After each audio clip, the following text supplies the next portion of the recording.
Let's Invest. Uždirba žmonės, o ne bankai.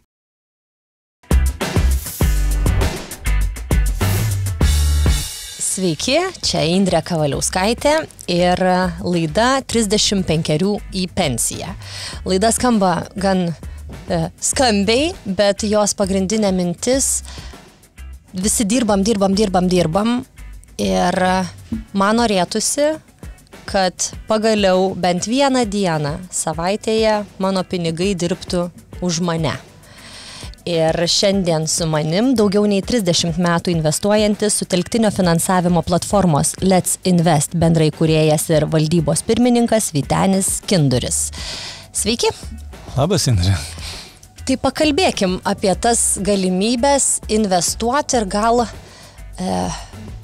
manau, kalbėsim ir apie nekilnojamą turtą, ir apie sutelktinį finansavimą, bet gal pirmiausia pradėkim nuo Lietuvos ir lietuvių investicijų. Kur mes esam? Ar jau mokomės investuoti? Ar yra drąsiau investuojančių? Turbūt mes tos karjeros investuotojų netaip ir daug turime, sakykime, nuo nepriklausomybės laikų tik tai atsirado šitą galimybę, bet aišku, pirmiausia reikėjo sukaupti dar turtą. Tai va tuo mes turbūt skiriamės visą posovietinę erdvę, kur verslas ir investavimas buvo labai arti kriminalinio, reiškiasi, traktavimo.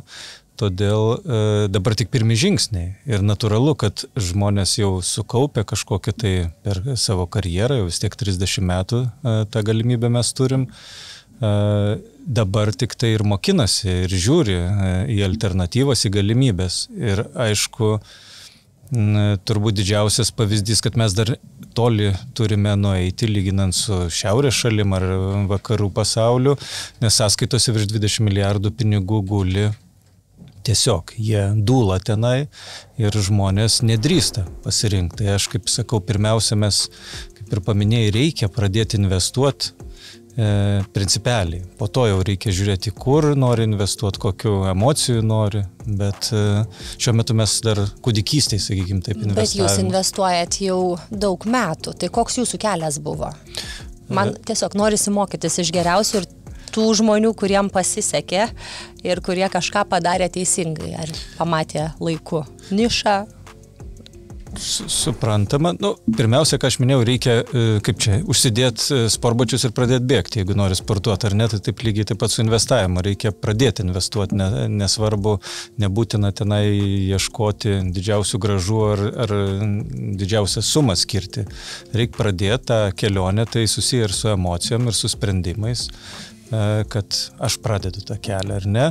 Ir kaip paminėjai, man labai smagu girdėti tą, ką visam vakarų pasauliu yra visiškai norma, kad pinigai uždirba dalį pajamų žmonėm, jau turime pinigai. Kuo daugiau tų santaupų turi, tuo daugiau tą proporciją reikia keisti, kad pinigai dirbtų, o žmogus turėtų galimybę ilsėtis arba skirti tą laiką savo. Dabar Lietuvoje mesgi kaupiam, dedam į sąskaitas, o tenai pinigaigi kaip? Čia taip kaip automobilį, ar ne, nusiperki naują, po metų jisai minus 20%. Dar po metų vėl, tai tas pats ir su pinigais. Naują išvažiavai iš salono, jis jau nukrito. Tai lygiai tas pats su pinigais. Jeigu jie guli sąskaitoje, jie po metų jau yra mažiau verti, už juos mažiau gali nusipirkti negu prieš metus. Todėl stovėjimas arba, kaip sakyt, kaip mašina pastatai mėlynoj zonoje ir sukasi skaitliukas. Galiu dar sugrįžti, kokia buvo jūsų pradžia? Vėlgi, pradžia turbūt investuoti... Apskritai karjeros, gal nebūtinai investavimo, kaip atėjot iki tos vietos, kur esat dabar? Tai turbūt pradžioj, vėlgi aš ir atėjau iki, sakykime, dalyvavimo įkuriant vieną iš tokių, sakykime, man patraukliausių investavimo instrumentų, kuriuos galėsim pašnekėti toliau, sutelktinio finansavimo platformą, tai aš ir ėjau tuo keliu, kad bandžiau įvairius skirtingus įrankius arba turto klases nuo akcijų, prekyba valiutomis, nekilnojamas turtas klasika ir aišku daug teko dalyvauti tikrus verslus, tos kasdieninius kuriant. Kokius? įvairiose srityse, nuo, reiškia, nekilnojamo turto iki tarptautinės prekybos bet, sakykime, tai buvo turbūt investavimas į patį save, į žinias, kas nemažiau svarbu, mes pamirštam, kad, reiškia, reikia didžiausia ir geriausia investicija, kuri atsiperka ir kurios nereikia nei saugoti, nei nešiot, kaip yra ta patarlė, žinių ant kupros nenešiosi, tai va turbūt į save investicija yra pati geriausia. Toliau jau visas kitas eina. Tai va aš esu išbandęs įvairias tas investavimo kryptis ir ne visos man tiko emociškai. Kurios netiko? Vėlgi, čia, kaip aš sakau, investavimas, reikia nepamiršti, kad tai yra emocija, taip kaip hobis, lygiai taip pat emocija, vieni pasirenkam vienus hobius, taip ir su investavimu. Reikia iš to turėti malonumą, visą laiką tą agituoju, sakau, jūs atsirinkite, kas jums miela. Vieni nori adrenalino, investuoja į greitai besikeičiančias, sakykime, vertę generuojančias, pavyzdžiui, kriptovaliutos, ar ne? Tai vieną dieną gali, reiškiasi, patirti didelį džiaugsmą, kitą didelį liūdėsi. Tai tas, sakykime, amplitudė vertės svyravimo yra didelė. Kiti investuoja į akcijas. Vėlgi, investavimas į akcijas įvairiai gali būti ilgalaikis kaupimas, ieškant vertės, gali būti tai vadinant day traderiai, kur kasdieną prekiauja arba ieškai tos vertės arba neįvertintų įmonių. Tai vėlgi čia yra darbas dalis hobio, nes tu turi domėtis tada, tu patiri iš to džiaugsmą, tai čia investavimas tampa hobiu, ar ne? O kiti žmonės nori pasyviau investuoti, tai reiškia investuoti ten, kur jiems nereikia daug užsiminėti, nes turi kasdieninę veiklą. Ir tokių investavimo būdų netiek daug. Ten galima investuoti, kad vertę išlaikyti į auksą, bet jisai negeneruoja vertės, jis tiesiog išlaiko, sakykime, vertę per infliacijos lygmenį. Aš galiu pasakyti, bandžiau savo atsakyti, ko aš noriu, kodėl aš noriu investuoti. Taip. Tai dirbu tiesiog, non-stop galiu sakyti, visada ir mano pajamos yra visiškai tiesiogiai priklausomos nuo to, kiek aš ateinu, kiek aš dalyvauju, kiek aš esu. Jeigu aš išvažiavau atostogų, nulis, tik į minusą. Ir galvau, ko aš noriu. Vasarą man 35, kaip aš noriu gyventi. Aš noriu gyventi spontaniškai, kad galėčiau atsikelt ryte ir sugalvot, kad šį savaitgalį aš noriu kažkur išskristi. Arba kad aš noriu pradėti kažką mokytis ir galėčiau turėti tam laiko, nebijot, kad aš visą laiką dirbu ir mokytis galėsiu ten po mėnesio trečiadienį arba dar po 3 mėnesių ketvirtadienį. Skraidyti vėl noriu, ko vėl negalėjau daryti, dėl to, kad tiesiog reikia dirbti. Noriu gyventi spontaniškai, kiek galima, ir naktim ramiai miegot. 2 vaikai, aš turiu didelę atsakomybę už juos ir už namus. Tai kuris tas įrankis jūsų nuomonė man būtų pats tinkamiausias? Tai be abejo, čia turiu pabrėžti, kad vėlgi šnekėjom apie emocijas, tai kiekvienas žmogus turėtų atsirinkti ir dėl to aš siūlau pabandyti. Visą laiką šiek tiek pasidomėti, pažiūrėti, kas patinka ir pabandyti.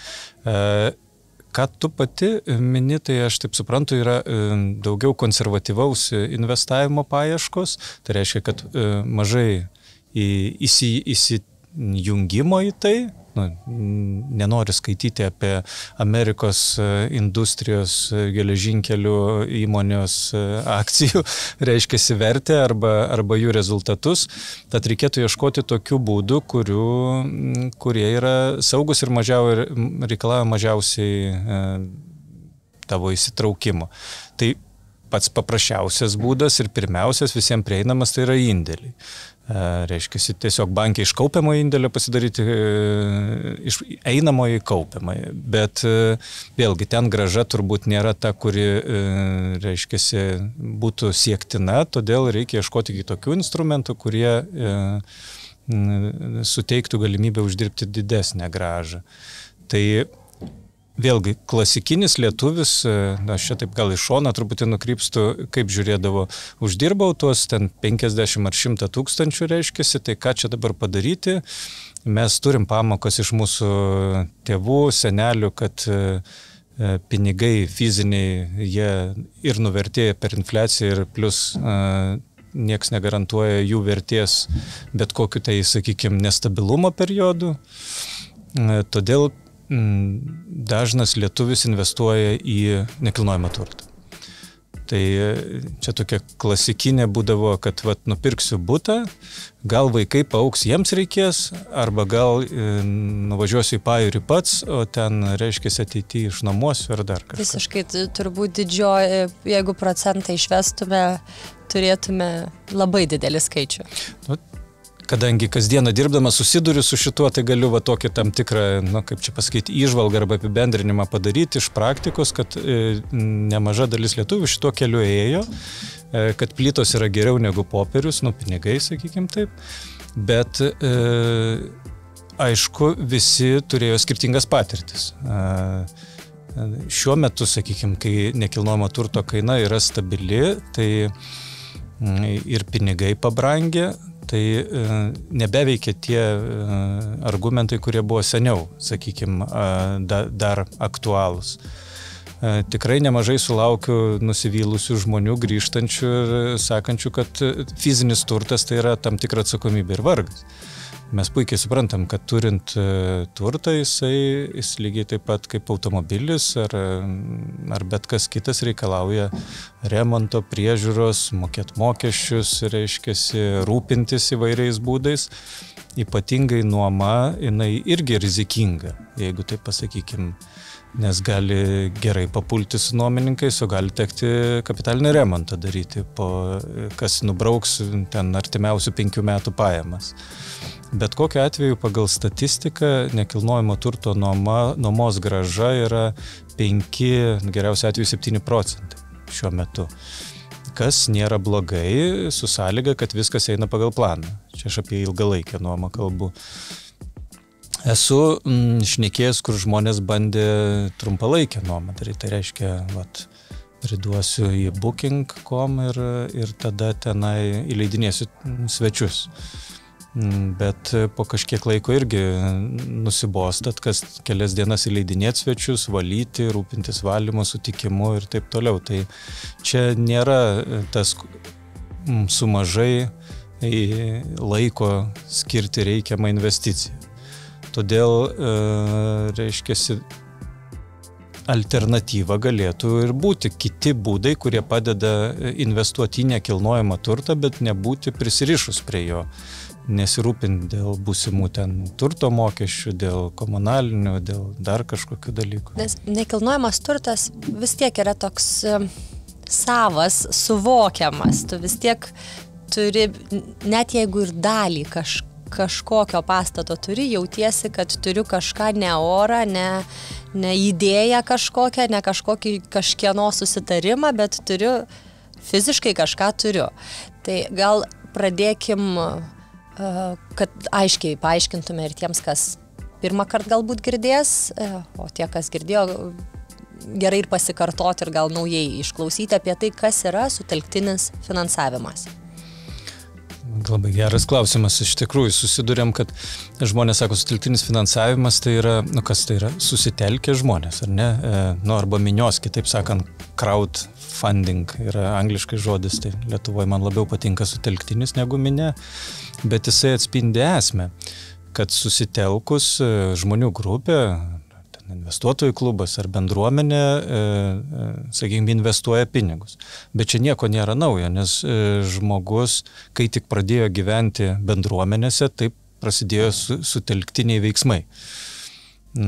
Netgi ta pati valstybė yra iš principo sutelktinis finansavimas, tik tai kitokia forma, kad mes visi kaip piliečiai susimetam mokesčių pavydalų lėšas, kad valstybė įvykdytų tam tikros, sakykime, tai prievolės, ar ne, arba pasirūpintų tam tikromis rytimis, kaip gynyba, ten švietimas, gydymas ir taip toliau. Namų bendrijoje lygiai taip pat mes susimetam ir remontuojam stogą, ar ne? Tai sutelktinis finansavimas, jis nieko yra naujo, tiesiog tai yra nauja forma, patogi, prieinama šiais laikais interneto ir technologijų pagalba, kad kaip mes ir socialiniuose tinkluose praplėtėm savo burbulus, ar ne, tai taip ir čia mes galime kartu investuoti į nekilnojamo turto, sakykime, projektus, kurie anksčiau buvo nepasiekiami tiesiogiai, nes juos investuodavo arba bankai, arba kitos finansinės institucijos, bet žmogus su savo, sakykime, santaupom neturėjo galimybės prieiti iki jų. Į kokius objektus siūlo jūsų platformą investuoti? Mes siūlome investuoti į didesnius projektus, kurie turi konservatyvę grąžą, tai reiškia, kad ramiai miegotų. Čia tas mano užduotis. Mes kaip komanda išnekam, mums prioritetas yra pats pirmas, kai kada stebisi žmonės, bet sakau, kad pirmas yra pinigų grįžimas, o toliau yra pinigų grąža. Tai vat tiem, kas šitie principai aktualūs, kurie neturi noro labai daug ir rizikingai uždirbti, yra tinkamas mūsų produktas. Gerai, čia taip labai daug ir rizikingai, bet pakankamai galima uždirbti. Apie kokį procentą mes kalbam? Ir... Šiuo metu yra geras metas investuotojam, aš kaip sakau, tai yra uždirbti 9-11%, turint tą patį nekilnojamo turto dalelę, kaip tu minėjai, įkeistą ir neturėti prisirišimo ir rūpesčio dėl to turto, sakykime taip. Tai čia toksai apvienijam tą ramų miegą, nes turi daiktą, ne pažadą, o dalį daikto pagal investuotą sumą ir dalyvauja pelno dalybose, tai reiškia vystytojas arba įmonė, kuri pastatys, išvystys arba parduos po to tą nekilnojamo turto projektą, sumokės palūkanas, reiškia. Ko labiausiai bijo žmonės? Nes man atrodo, kad taip jausčiau iš visuomenės, kad yra baimių. Šiaip viskas, kas yra neiškart nusipirkau, pasirašiau dokumentą ir mano, yra senas kirpimas, gal aš nežinau, kažkokios senos baimės, bet ko bijo? Tai didžiausia baimė aplamai yra investuoti. Pagal tai, kad sąskaitose guli tiek lėšų milijardais, tai rodo, kad žmonės bijo. Dėl to aš ir skatinu, pradėkime investuoti, kad pinigai dirbtų mum, o ne mes jam.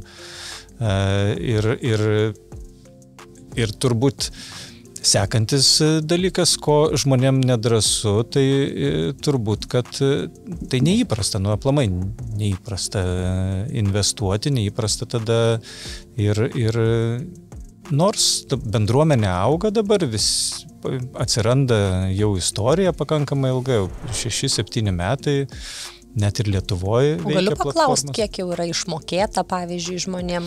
Labai skaičiai gerai veikia ir žinau, kad ir apie save galvoju, kad ko aš išsigąsčiau. Ten viena yra, kai idėjai, ten 1000, 10 tūkstančių, dar kažkaip, bet jeigu jau pradedi galvoti nuo 100 ir daugiau, yra, tai įsijungia toks, tikrai, kas mane saugos, kas bus, jeigu kas bus, ar iš viskas nors gali atsitikti. Taip. Jūs galite pasiskaičiuoti, jeigu mes praeitais metais sufinansavom kartu su investuotojų klubu, su bendruomenė apie 20 milijonų, tai 10% yra 2 milijonai. Tiek uždirba mūsų investuotojai, reiškiasi, per metus. Tai, čia atsakymas, daug tai ar mažai, mano supratimu, tikrai geras rezultatas, kai pačiam aktyviai nedalyvaujant tame. Tai čia dabar investuotojų laikas, aš kaip sakau. Po kažkiek laiko galbūt bus mažesnės tos palūkanos ir galimybė uždirbti, kai jau Euroriboro pinigų kainos pasaulyje kris, ką dabar ir prognozuoja. Tai, bet kokiu atveju tai yra puikus, aš kaip vadinu, sutelktinis finansavimas, tai suveda trumpiausių kelių pinigų poreikį su pinigų pasiūla. Čia kaip dabar madoje yra tas tvarumas, sustainability, tai mano supratimu tai yra pats tikriausias sustainable financing, kai trumpiausių kelių pinigai pasiekia tą poreikį patenkina su pasiūla suveda. Tai čia yra turbūt tas grožis ir dalis demokratijos išraiškos, kad žmonės gali balsuoti už tam tikrus projektus, reiškia, investuodami į juos, prisidėdami prie jų. Galiu dar nuo pradžių paprašyti, tarkim, kad įvardintumėt visus žingsnius, ką padaryti, bet aš noriu, pabaigus mūsų pokalbį, noriu pabandyti investuoti jūsų platformoje, ką turiu padaryti, kokių, nežinau, kvalifikacijų turiu turėti. Gal neturėt, gal nereikia. Ar turi kažkokius kriterijus, aš turiu atitikti, kad galėčiau įdėti pinigų ir nuo kiek? Šiaip viskas labai paprasta. Pirmas turbūt žingsnis yra toks pats, kaip bet kadangi vis tiek sutelktinio finansavimo platforma, kaip ir mūsų yra finansų įstaiga, reguliuojama Lietuvos banko ir Europos institucijų, tad yra tam tikros standartinės procedūros, taip kaip jūs atsidarinėjate sąskaitą banke, reikia patvirtinti asmens tapatybę, atsakyti kelis klausimus apie jūsų patirtį ir taip pat yra skaičiuoklė, kuri padeda paskaičiuoti, kiek laisvų lėšų jūs galėtumėt skirti investavimui, kas yra toks kaip ir praktinis instrumentas. Jūsų platformoje? Taip, mūsų platformoje. Tai tas ką aš tam turėsiu suvesti?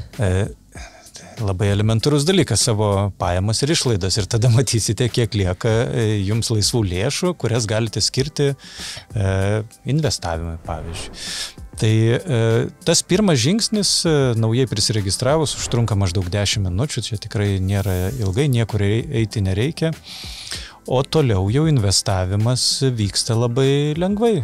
Bet kuriuo mobiliu telefonu ar planšetę ar kompiuteriu per kelias minutės galite investuoti į kokį konkretų projektą jūs pasirinksite. Aš matysiu visus objektus. Jūs prisiregistravus, kaip ir užėjus į tinklapį, matysite, kur tuo metu aktyvus arba atviri projektai, tada į juos galite pasirinkti savo norimą sumą, trukmę to projekto arba pasirinkti kitą projektą ir investuoti. Ir jeigu nežinau, ką noriu daryti, aš skambinu, rašau, kaip aš Taip, galiu pasitarti. Mūsų yra kontaktai ir gyvai mes bendraujam su savo investuotojais, kaip sakyti, technologijas įdarbinam, bet tikrai neatsisakam žmogiško klubo jausmo, visi investuotojai ir mes traktuojam, kad tai yra klubo nariai, bendruomenės, kurie kartu investuoja, kartu daro pokytį, kartu, reiškia, padeda išvystyti kažkokius gražius projektus, kurių galbūt šiaip gyvenime nebūtų atsiradę. Čia turbūt žmonėms didžiausia baimė yra, kad liks bendrauti tik su algoritmais ir parašius klausimą bus metami kokie algoritmo atsakymai ir ar jums padėjo šis atsakymas. Ne. Ir tada galvoju, Dieve, aš dėjau 100 000. Mes turim komandą, kuri gyvai bendrauja išties ir mes tą skatinam ypatingai pradžioje, kad išsiaiškinti investuotojo kiekvieno lūkesčius, jo, kaip sakyt, planus, tada galim ir mes pasiūlyti kažkokius kitokius projektus, kurie galbūt įdomesni, mūsų bendruomenė tada sprendžia, kuriuos mes priimsime, į kuriuos investuosime drauge. Aš čia matau puslapyje, ne tik investuok, matau, yra galimybė paspausti pateik projektą. Taip, tai lygiai taip pat įmonės, kurioms reikia lėšų, ar tai nekilnojamo turto vystymui, ar verslo paskolų, jie gali kreiptis ir mūsų bendruomenė po mūsų komandos peržiūros ir jeigu tai praeina visus, sakykime, kontrolės ir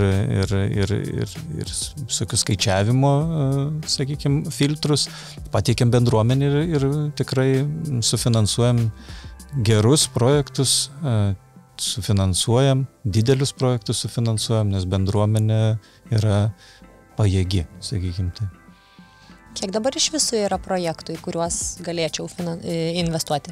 Tie projektai, čia buvo geras klausimas, manęs kartais klausia, sako, kodėl nėra pastoviai tų projektų.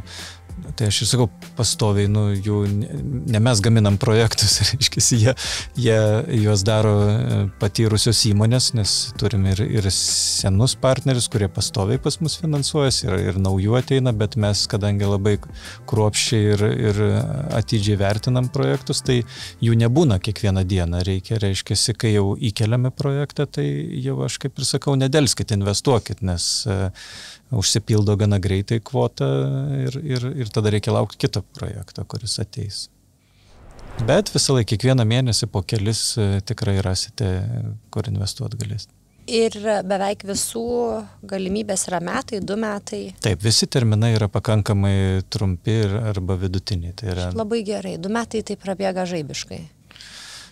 Tai mes tam ir kūrėm tą platformą, kad būtų patogu abiem pusėm. Kaip manot, kur platforma ir sutelktinis finansavimas bus po kokių metų, kalbant apie Lietuvos rinką? Net ir dabar, per 5-6 metus platformų, sakykime, jeigu 2016 metais buvo sufinansuota 8 milijonų eurų, tai manau 2023, tai yra pernai, bus apie 200 milijonų sufinansuota mūsų bendruomenės jėgomis. Vieni nekilnojamo turto, sakykime, projektus. Ką tai rodo, tai kad tampa pilnaverčių rinkos dalyvių ir panašu, kad ir Europai tokiais pačiais žingsniais auga, Amerikoje jau seniai sutelktinis finansavimas yra pilnavertis instrumentas tiek investavimo, tiek finansavimuose. Tai aš manau, ta demokratija į finansus irgi atėjo. Tai, sakyt, yra galimybė tiesiogiai žmonėm investuoti į puikius projektus, kurie anksčiau buvo prieinami tik tai dideliem ir instituciniam investuotojam. Tai čia technologijos leidžia mums gyventi patogiau. Let's Invest. Uždirba žmonės, o ne bankai.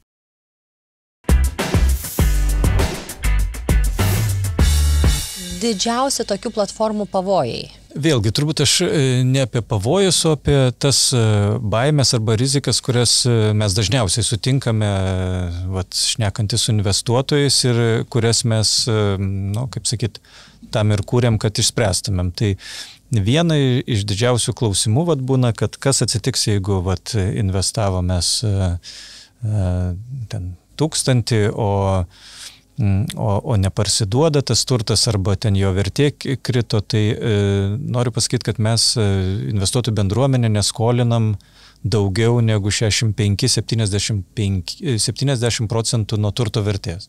Tai reiškia, jeigu turtas yra milijono vertas, tai paskola bus dažniausiai apie 600-700 tūkstančių, tai reiškia, net jeigu ir vertė kažkiek pamažėtų dėl kažkokių makroekonominių dalykų, tai pakankamai didelė pagalvė investuotojų pinigus apsaugoti, nes tikrai net ir su nuolaida tą turtą pardavus užteks ir padengti ir palūkanas, ir paskolą gražinti.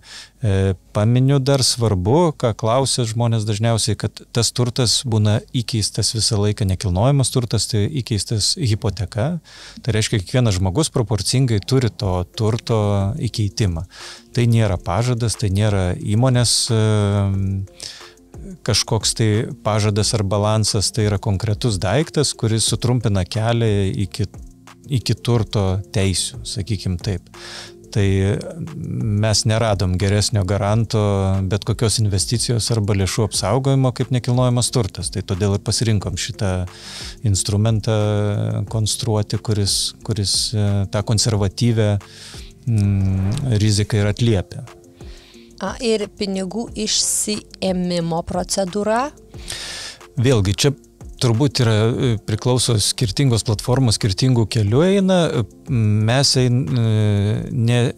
neprašom investuotojų atsidaryti kažkokių tai sąskaitų papildomų. Investavimas vyksta iš jūsų sąskaitos ir lėšos grįžta į jūsų sąskaitą. Ką tai reiškia? Tai reiškia, kad jums nieko daryti nereikia. Čia taip kaip už komunalinės paslaugas jūs sumokate paspaudę kelis mygtukus, nukreipiami į jūsų banko sąskaitą, apmokot paskolą ir į ją ir grįžta lėšos. Yra įvairių kitokių dar sistemų pas kolegas, bet mes šituo keliu einam, kad nereikia rūpintis dar papildomam sąskaitom. Ir iš anksto priimi sprendimą, kada ar galiu eigoj priimti sprendimą, norėsiu po metų išsiimti, nenorėsiu, paliksiu. Kada turiu priimti sprendimus? Dažniausiai projektai yra baigtiniai, tai reiškia, kad jūs investuodami žinote, kad pavyzdžiui bus metam ta investicija ar 9 mėnesiam. Būna kartais galimybė pratęsti ten keliem mėnesiam, priklausomai nuo projekto eigos, bet galutinis terminas visą laiką yra aiškus daugmaž. Ne daugmaž, o aiškus. Tai jūs ir nusprendžiat, kada grįžo lėšos, ar vėl jas įdarbinti į kitą projektą. Jos visos grįš iš karto pas mane, ne? Taip. Nieko man papildomai daryti nereikės. Lygiai taip pat palūkanos, kas ketvirtį, jeigu projektas toks būna išmokamas į jūsų sąskaitą. Tai Nes yra daug įvairių platformų ir variantų, kur atiduot labai lengva, bet po to pasiimti. Čia net ir į banką atėjus panašiai yra. Pabandyk užsienį, atsidaryk Vokietijoje į sąskaitą, viskas gerai, o po to pabandyk ją uždaryti ir pasiimti viską. Čia turbūt sunku komentuoti, bet mes ėjom tuo keliu, kad būtų kuo paprasčiau, kuo aiškiau ir kuo skaidriau. Tai, arba maksimaliai nepatyrusiam žmogui tai būtų aišku. Ar daug yra pavyzdžių panašių platformų, kur irgi turi tokias didelės pagalvės? Man atrodo, čia iš vis tokios platformos svarbiausias dalykas, kad žmogus, kuris investuoja, jaustųsi saugus. Čia turbūt reikėtų žiūrėti ir istoriją, kiek platforma veikia, kiek jinai turi vėluojančių paskolų, kiek jau buvo išmokėta. Tai pas mus šiuo metu per 3,5 metų mes turim 0 vėluojančių paskolų. Tai mūsų tas konservatyvus požiūris į vertinimą projektų panašu, kad pasitvirtino, nežiūrint visokių bangavimų rinkoje, tie projektai yra sėkmingi visi. Taip pat turbūt nemažiau svarbu pasižiūrėti, kokios įmonės turto vertinimus daro. Pavyzdžiui, mes priimam tik tai didžiųjų ir tokių su aukšta reputacija turto vertinimus darančių įmonių. Taip pat mes darom ir nepriklausomus savo auditus ir turto vertinimus. Tai nėra taip, kad vienas vertinimas ir ta vertė turto taip ir įvertinima. Ir daug faktorių, ką komanda daro ir aš tikiu, kad ir kolegos daro, čia turbūt reikia. Tai, bet tarkim, jeigu renkasi žmogus, jis nori sutelktinio finansavimo platformos ir renkasi kurią platformą, į ką, sakytumėt, labiausiai reikia atsižvelgti, tarkim, kad neatsitiktų taip, kad investavau ir namas net nebuvo pastatytas. Turbūt tokių gal jau net ir... Pavyzdžiui, jeigu yra labai daug projektų, į kuriuos gali investuoti.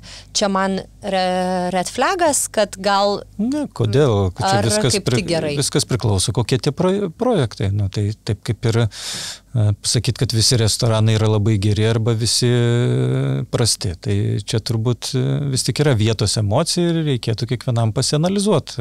Vienos platformos orientuojasi į smulkesnius projektus ir jų tada turi, aišku, daugiau, kiti orientuojasi į aukštesnę riziką, dėl to palūkanos didesnės, natūralu yra, rizika kainuoja. Tai čia kiekvienas turėtų įsivertinti. Mes esam tam kitam gale, sakykime, nuo didelės rizikos, tai stengiamės kuo mažesnę riziką prisimti ir atitinkamai tie projektai yra šiek tiek kitokie, kokybiški. Mokesčiai. Kas rūpinasi mokesčių sumokėjimu? Geras klausimas, yra 2 tipų mokesčiai. Tai yra vienas valstybės mokesčiai ir kitas platformos mokesčiai. Tai noriu pabrėžti, investuotojams nėra jokių mokesčių, nei turto valdymo, nei sėkmės mokesčių. Tiesiog jūs investuojate, jeigu ten parašyta, kad 10% tai juos visus ir gaunate. Pačių valstybinių mokesčių reiškiasi jau nereikia jums irgi nieko rūpintis, nes tai tas palūkanos matosi preliminariuose deklaracijose, mes pateikėm mokesčių inspekcijai duomenis ir jums daryti nieko nereikia, jos sukrenta kartu su visais jūsų duomenimis, kada mokesčių inspekcija jums pateikė preliminarią metinę deklaraciją. Tai ten jau nuo kiekvienos situacijos individualios yra ir ten tie mokesčiai pasiskaičiuoja. Tai reiškia, kad mes viską pateikėm, jums nieko daryti nereikia.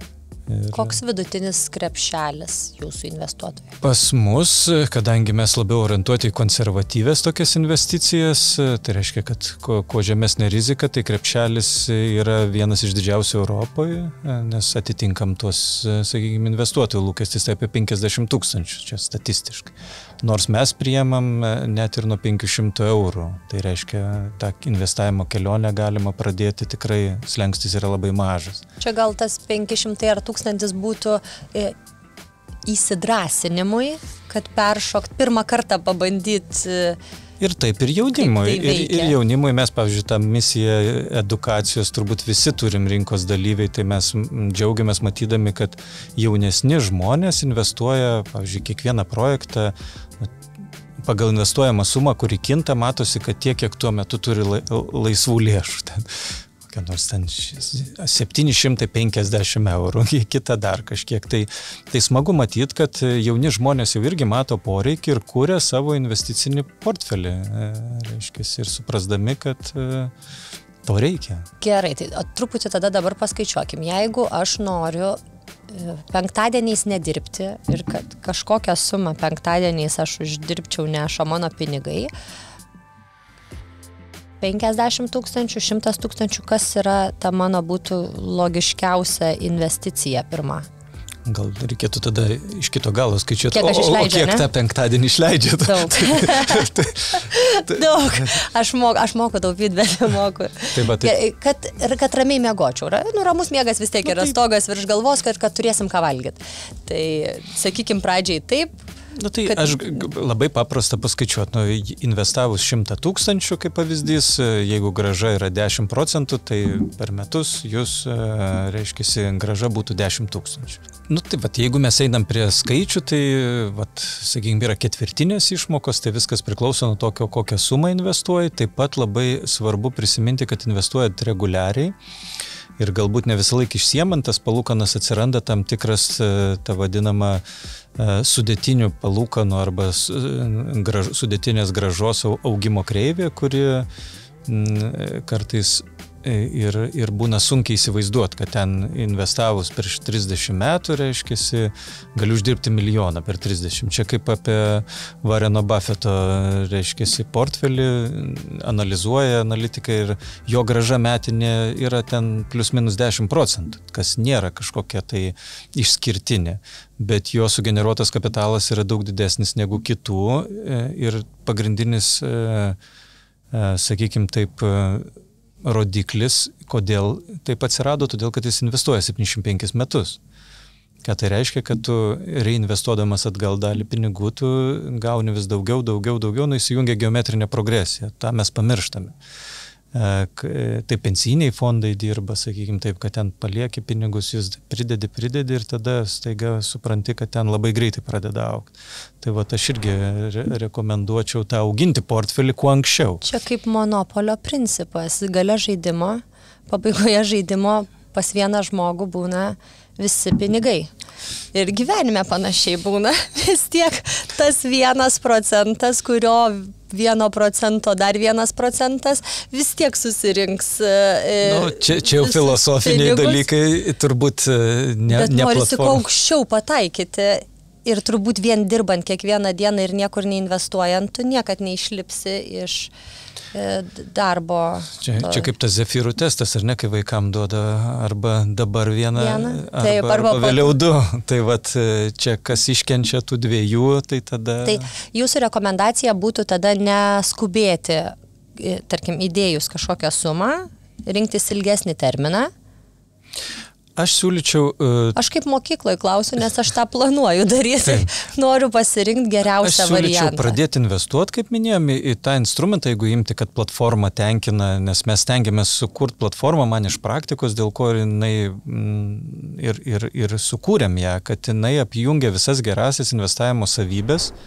Visas gerasias, aš neradau geriau, nes apjungia nekilnojamą turtą, kas yra vienas iš, kaip minėjai, geriausių garantų, sakykim taip, apjungia lankstumą, kad trumpi periodai, nereikia kažkur ilgam 10 metų ten užrakintų pinigų ir greitį, ir galimybę pasirinkti konkretų projektą. Tai dėl to siūlyčiau aš pradėti kurti investicinį portfelį, tai reiškia, kad laisvas lėšas įdarbinti, o išsiimti tik tiek, kiek reikia iš to portfelio. Kaip paminėjai, kažkokios atostogos, bet nebūtina viską pravalgyti, ką uždirbi, ar ne, reinvestuoti tavus uždirbtus pinigus irgi yra labai geras sprendimas. Kokią įtaką turi nekilnojamo turto kainos pokyčiai rinkoje šitom investicijom? Tai gal pasakyčiau nedidelė, todėl kad tai yra trumpi periodai, taip investuoti į konkreto projekto vystymą, ar ne, tai jisai turi gana aiškę pradžią ir pabaigą. Tai plius minus yra apie 2,5 iki 3 metų, jums investuoti reikia metus pusantrų, nes dalį ten pats vystytojas užsitikrina. Tai turto svyravimai vyksta kartu. Tai reiškia, kad jūsų investicijos tai tikrai niekaip neliečia. Jeigu brangiau bus parduota, tai vystytojas daugiau uždirbs, jeigu, reiškia, lėčiau parsiduos, tai reiškia, jis mažiau galbūt uždirbs, bet tai nesusiję su jūsų grąža, nes jinai yra fiksuota, iš anksto žinoma, tai galite prognozuoti, kiek gausit, nepriklauso nuo įmonės rezultatų ar biržos rezultatų. Tai va čia tame yra turbūt dalis grožio. O kur asmeniškai dar investuojat? Į vaikus. Tai pati geriausia investicija. Taip, į išsilavinimą. Taip, tai čia ir pajuokaujant ir iš tiesų, o šiaip aš nuo seno turiu tam tikrą nekilnojamo turto portfelį, kas yra pasyvus, tai čia toks istorinis daugiau. Ir dabar turbūt viską investuoju, kas susijęs su nekilnojamu turtu ir būtent platformos pavidale, nes, kaip sakyt, tas įrankis buvo kurtas, kad tiktų man, tai tada, kai sukuri, gali dalintis tą idėją, dėl to ir ta investuotojų klubas ir būrėsi, kuriems artimos tokios rizikos ir grąžos santykis, mažos rizikos ir pakankamai geros grąžos santykis. Kokia nuomonė? Vis tiek įdomu, kiekvieno žmogaus, kuris investuoja į tam tikrą sferą, nuomonės yra apie kitas sferas. Ką galvojate apie bitkoinus? Aš nedarau to, ko nesuprantu, tai ir neapčiopiu, turiuomenį vertės, kadangi todėl aš ten neinvestuoju. Sakykime, aš esu prie tų konservatyvių, kol kas ir mėgstu investuoti ten, kur suprantu, kaip kyla vertė, kaip sukuriama vertė, sakykime taip. Tai čia, aišku, mane galbūt dalis investuotojų pakritikuos, bet tiesiog aš nesuprantu ir neinvestuoju. Tai turbūt tiek ir galiu atsakyti tą klausimą. O investuojant į savo vaikus, mokysit, kaip žadat į juos mokyti? Kokio amžiaus vaikai, jeigu čia galima man paklausti? Įvairiaus amžiaus. Jau yra tokių, kurie mokosi investuoti? Taip yra, kurie investuoja, taip, kad ir kaip sakyt, pirmus žingsnius, bet turbūt visų tėvų tikslas vaikus, kaip sakyt, padėti jiems pasiruošti pasauliui, ar ne? Tai vat įvairūs dalykai tai įeina, reiškia, čia aš nekalbu apie laiką, yra ir būreliai, įgūdžių tobulinimas, pačių mokslų, pasaulėžiūros plėtimas, tai čia turbūt tikrai daug yra erdvės. Labiau gal galvoju įdomu, kaip mokyti jūsų platformą, vis tiek tai yra jau didelis veikiantis organizmas ir kad jį suprasti, ir net nežinau, čia galim ar apie vaiką kalbėsim, ar apie visai pradedantį investuotoją, kad jis suvoktų, ar patartumėt, kad galima pradėti nuo labai kokių mažų projektų, ten nežinau, nusipirkti kokį garažą, jį ten parduoti, išnuomuoti. Žmonėm, kurie apie nekilnojamą turtą nusimano tiek, kiek mes nusimanom apie bitkoinus, ar jiem yra geriau eiti į tokį tradicinį nekilnojamo turto pirkimą, ar atėjus į sutelktinio finansavimo platformą, jiems ten iškart bus aišku ir suprantama? Tai turbūt yra dalinai ir atsakėmės, kad turbūt visi turi daryti tas, kas patinka, kas veža, kaip čia ar ne, ir ką nusimanai. Tai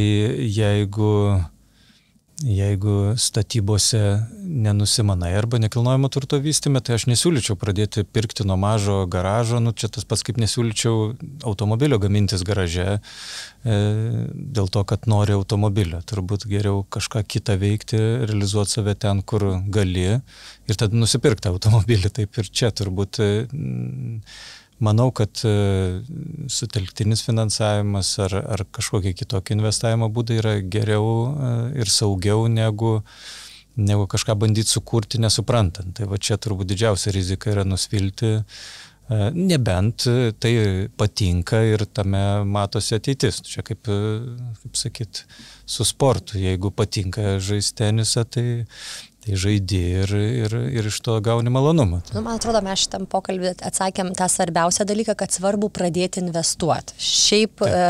Taip. Užsidėti geriau bet batelius. Kur, negu visai ne, Taip. O tada rinktis patraukliausią, geriausią ir paprasčiausią, arba, nežinau, daugiausiai gražos turinčią formą. Dar truputį gal pagalvojau apie pastatus, nepaklausiau, objektus, kuriuos gal kažkiek įvardinti jų galėtumėt, apie kokias čia miestus kalbam? Pagrindė mes orientuojamės į didžiuosius miestus, tai yra Vilnius, Kaunas, Klaipėda ir Pajūris, sakykim taip. Didesni objektai, dažniausiai tai yra nuo milijono ir viršų turto vertė yra. Ar žmogus pats pasirenka, kurį objektą jis nori? Taip, jūs galite kiekvienas pasirinkti.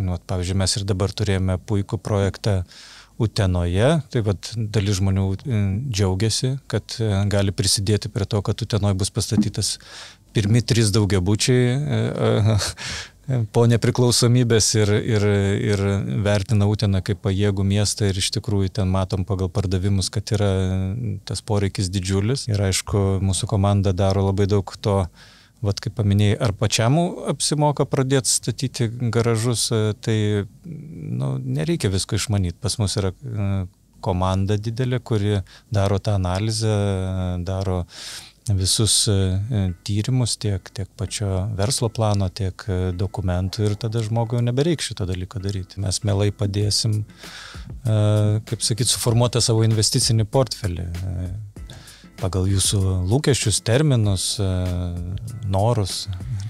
Čia tam ir yra, tam ir kūrėm, kad būtų patogu visiems. Mes kaip bendruomenė galim padaryti daug. Čia Baltijos kelią padarėm, buvo lygiai tas pats sutelktinis veiksmas, tik tai kitokio pobūdžio, emocinio. Vis tiek žmonės patys pasirenka, ką reikia daryti ir tikiuosi, kad mūsų klausys, žiūrės protingi žmonės, kurie priima patys sprendimus, bet man visada įdomu išgirsti ir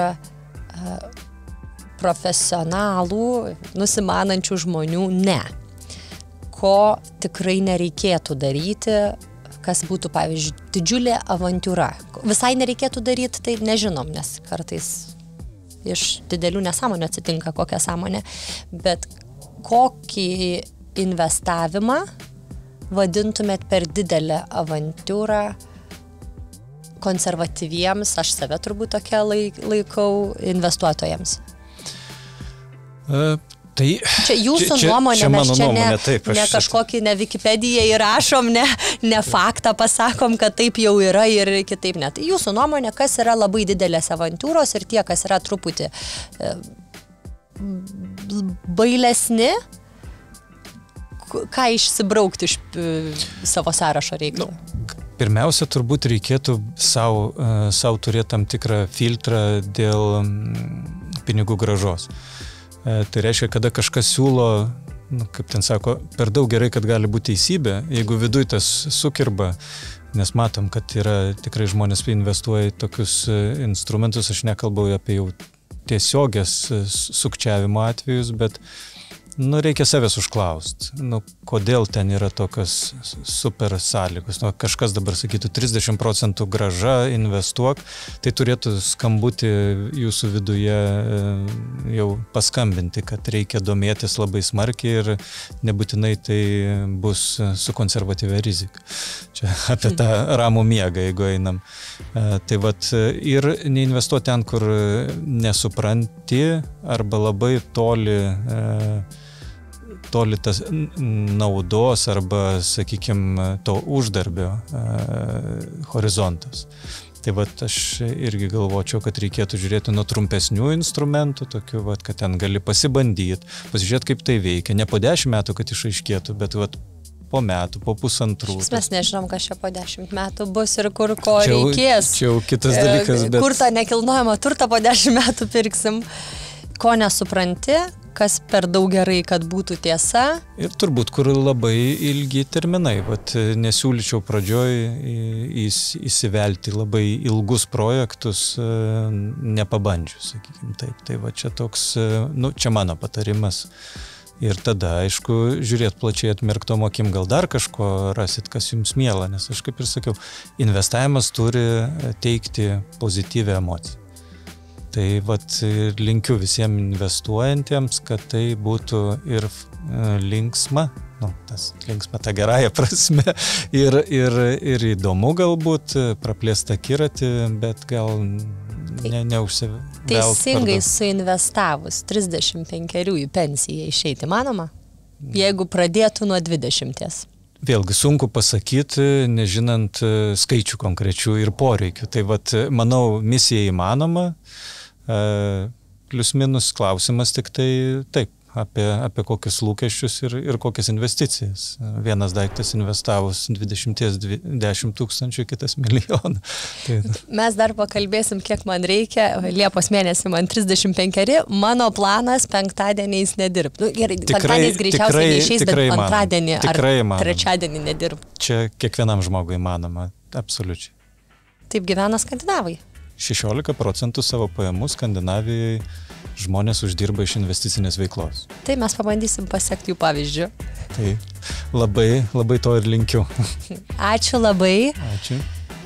Smagus pokalbis, ačiū, kad atvyko. Tikiuosi, kad ir klausytojams buvo naudingos informacijos. Ačiū, kad pakvietėt. Visiems sėkmingo investavimo. Let's Invest, Vytenis Kinduris. Share, like, subscribe. Let's Invest. Uždirba žmonės, o ne bankai.